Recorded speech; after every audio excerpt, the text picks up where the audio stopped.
Daniel, you're acting weird. Why are you refusing it so much? It's not like I'm refusing it.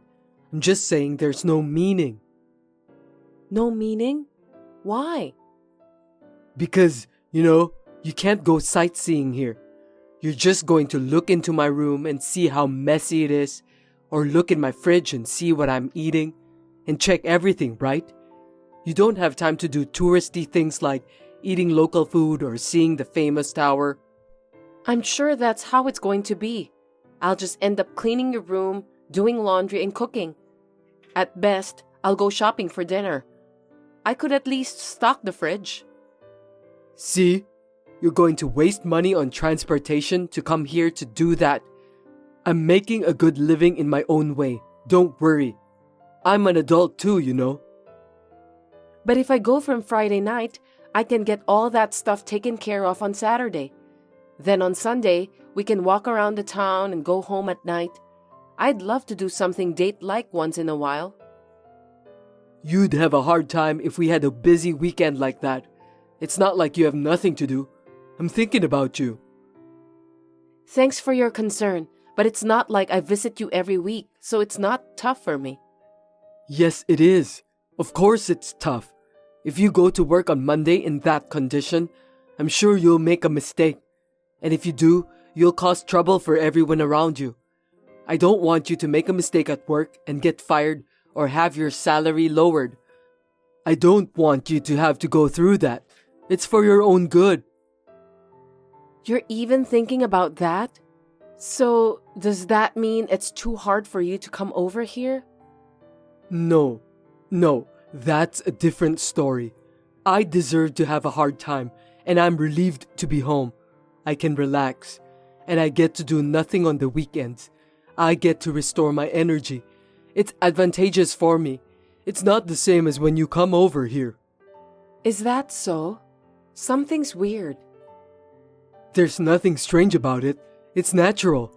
There's a big difference between going back to our sweet home and being at a place where I'm working alone. This is a temporary home. But this home is a rent too. That's not what I'm saying. I'm not talking about renting or owning a house. It's our home, a place for both of us, a place to go home. But here is a temporary place, so I don't feel at home. I feel like I understand, but not really. Is that okay? Of course, it's fine. Anyway, you prefer to come back home, then I go visit you even if it costs money. That's what I mean. Besides, I heard from my colleague that if we work far from home and when we want to go back to our home, the transportation fee will be deductible as long as we file a tax return. So it's definitely a better deal, right? I didn't know that. Well then, it's better for you to come back. I mean, if you had said that from the beginning, I would have been convinced right away. Why have you been telling me all those weird logic or reason? I thought you knew too. It's not weird at all to me. Well, I don't know, but I get it. What's that? Which is it?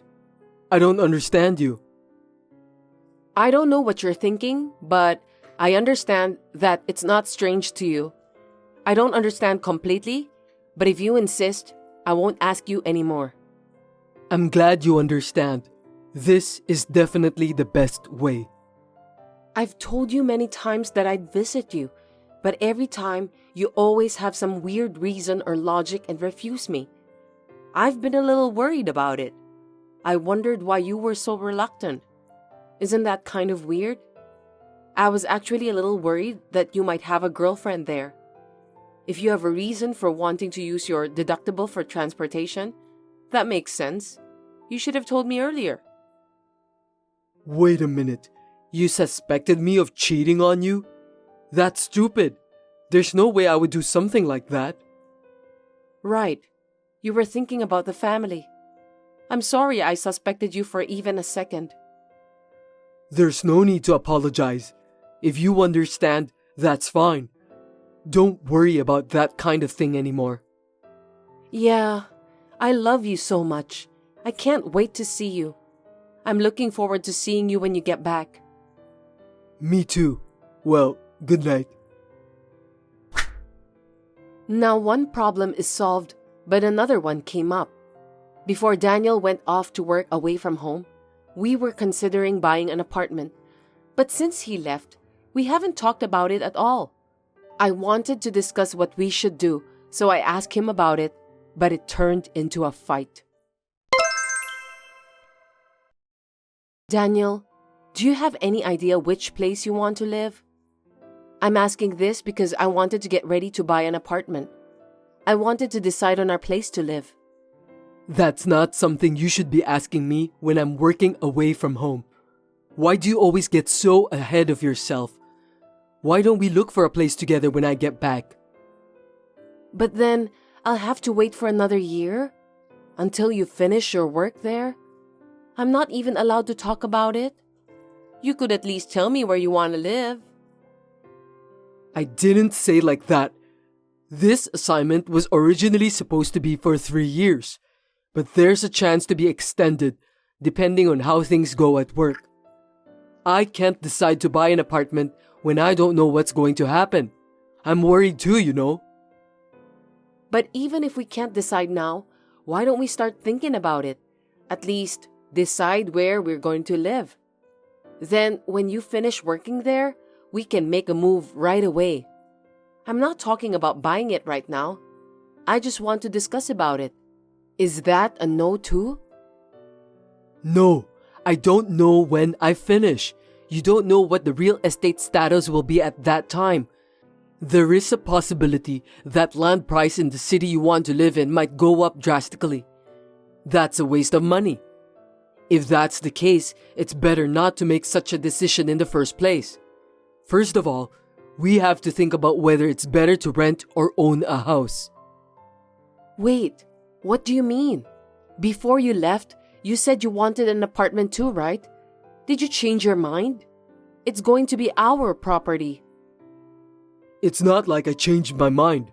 I mean, I'm put off by your enthusiasm for buying an apartment.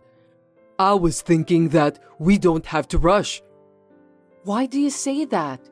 Because if we are thinking of buying an apartment, we don't necessarily have to get it. At the very least, we need to gather information and save up some money. I think it's too late to start when you suddenly want it. We need a plan when we think about the finance, right? You know what? You're always so forward with your life planning, and I'm always being pushed around. That's what I don't like. I don't feel good, you know. What? I didn't mean it like that. Did I really push you around that much? You're always like that. You've been pushing me around like you're doing right now. You're always taking things in the direction you want them to go. That's selfish, isn't it? No, I'm not. I'm thinking about us. I always want to be happy together with you, Daniel. You didn't come along with me to this town, and you're trying to go ahead with your plan to buy an apartment just because you want one. Isn't that awful? Maybe you make more money than me, and you might think it's a stupid plan to quit your job and follow me. Then why don't you give something else up for me? How terrible. Is that how you thought? I don't know how to say, but I feel like you don't respect me. That's not true. But if you felt so, I must have done something wrong in the way I tell you or the way I talk to you. I'm sorry. You're not that enthusiastic about buying an apartment, right? I'm sorry for trying to force you to go through with it. Before I get into it or not, you're too forward. That's what I don't like about. It's not just about the apartment. You want to take over the conversation, right? You think I'm mad because of a childish reason like that? You've got to be kidding me. You think I'm stupid, don't you? No, I'm sorry. I don't understand why you're mad. Why is it? I didn't say anything difficult, did I? I'm saying you shouldn't proceed on your own. When you decide on something or do something, you have to hear my opinion and feelings before taking action. Why do I have to tell you? Understood. I'll do that from next time. After this message, he started to take over the conversation, and his male, chauvinistic comments began to stand out. I had a bad feeling about this because he had been so nice to me, but he suddenly changed. It was clearly someone else's effect, and if it had been a woman, I could see a trouble coming up. I was thinking about it all by myself, but it was a few months later that my bad premonition came true. I'm sorry, I haven't been able to spend time with you. I'll be home early next Friday, so let's go eat out. The restaurant you mentioned the other day sounds good. Let's go there. Kate, what's wrong? Nothing. You just sent to the wrong person. What's going on? No, it's not what you think. Don't get it wrong. She's my colleague at work, Kate. We were planning to go out for dinner since it was a tough week. There's nothing personal. Will you understand? But last time, you said that your colleague are all men. It's different from what you said. Besides, would you say, I can be home early when you ask a woman out to dinner? You know, you only notice what I don't want you to notice. Stop using your annoying skills. I told you not to worry. You were cheating on me. That's why you didn't want me there. So that's what was happening. Now it all makes sense. Yeah, you're right. Bingo. I was cheating on you. I'm working my ass off too. Is there a problem? Unlike you, Kate is a super nice girl who stands up for me. She's not selfish. She puts me first in everything she does. She listens to me when I tell her how hard I'm working. Unlike you, she's not condescending. She cooks and takes care of the house. When have I ever been condescending? I never say something like that. I mean, when did I say? I can tell by your attitude. The attitude. I work too, but I'm doing all this housework-ish attitude. You should notice that. That's not true. It's not right for you to say that. When I came home tired, I often didn't cook, did I? Remember when I said, sorry, I bought some food today? I never did something condescending, did I? Really? Well, I felt so. You were giving me a bad vibe. Maybe that girl Kate told you something about me. She kept telling you bad things about working wives and you believed her. You're so naive. You've got to be kidding me. Kate is not that kind of woman. She works to support her sick parents and earn money for her brother's tuition. There aren't any girls like that nowadays. Daniel, do you believe that? Of course I do. And like you, she doesn't work just for herself. She's a good girl, isn't she? I'm not just working for me. I'm working for both of us. I don't know if I can believe that. You can't believe me, but you can believe this girl? I think it's very suspicious. But I did my best to save up the down payment for our future apartment. You didn't put any money in our shared savings account, though. I never once urged you to save money either, did I? I have put in at least $2,000 in savings. Are you making fun of me? That's enough. I can't talk to you. I hate your attitude, so it's only natural that I cheat on you. We're getting divorced. I'll take half of your property, $150,000. Understood? Give me a break. The next week, I received a response regarding the divorce, so I turned it in. It all happened so suddenly. I didn't really feel the end, but being mentioned by my parents and friends, I could finally feel the sadness and loss. I moved out of my room and went to live near my work.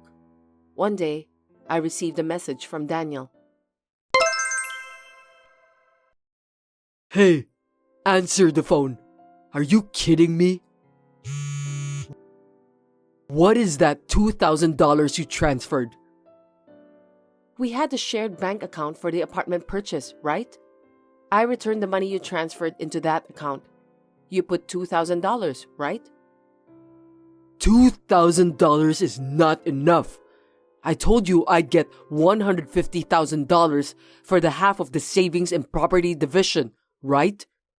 I know you had a fund of $300,000 to buy an apartment. Now that we're divorced, we have to split it 50-50 as property division. So transfer the $150,000 to me. Aren't you misunderstanding? I don't have any money to give you. You can't play dumb with me. The money you saved when we were married is ours. So even if you saved it yourself, you have to share it with me. You can't pocket the money. Huh? You don't know anything? What?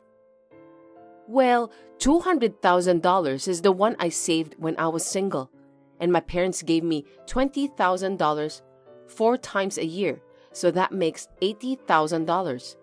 The remaining $20,000 is what I saved after we got married. So, the only joint property is the last $20,000. And the other $280,000? The property before marriage and the property that was given as a gift are called separate estate. They're not subject to property division. That's a lie. That's not what I heard. What are you talking about? It's money I worked so hard to save. Do you have any idea how much I studied investing? I don't know what Kate told you about me, but what I just said is not a lie. By the way, the remaining $20,000 is going to be used as child support. Do you understand? Your property is zero. Did you forget about the agreement? Seriously? What am I supposed to do? I'm broke. She didn't have enough money to start a business, and she was limited on how much loan she can take out, so I borrowed $30,000 on her behalf. Even if her business doesn't succeed, I thought we still have $150,000 from you, so I thought I'd have no problem at all. But no. What should I do? I don't know. Don't ask me. I can't help you. Sarah, I'm sorry. My bad. I'll apologize as many times as I have to. I'll get down on my knees or whatever. So, can I pay the child support in installment? Please? Huh? Do you mean you'll pay them in installments later? So you want about $5,000 for now as a division of property? Yes. $5,000 or $3,000 is fine. I'm begging you. I'm having a harder time paying off the debt than I thought. Please, help me. Please have mercy since we were a family. Huh? Don't be silly. Unlike me, she puts you first, right? Then shouldn't you tell about this to her first? I'm sorry I was so horrible to you at the time. I'm sorry. I was tricked by her. I'm sure you were. When she withdrew the money from my account, she changed her attitude and became cold. Now I lost contact with her. I was an idiot. I'm sorry. No matter how much you apologize, there's no way I can feel sorry for you. You deserve it. You said you couldn't trust me. Why should I do favors for someone who says things like that? I'm not that kind. You desired to take control and made the decision you wanted to make. You'll have to take the responsibility for your own actions until the end. Well then, bye. According to the story from his colleague, Daniel was too busy paying off his debts, so he gambled to get a lot of money. It was never going to work out, but as a result of further debts, I assume he had no choice. He quit his job and disappeared. He got what he deserved. On the other hand, I was dating a man who was introduced by my friend, and he proposed to me. We are having a fun time talking about marriage preparations and buying an apartment. Thanks for watching. If you liked this video, give us a thumbs up, hit subscribe, and leave us a comment down below. It means a lot to us. See you next time!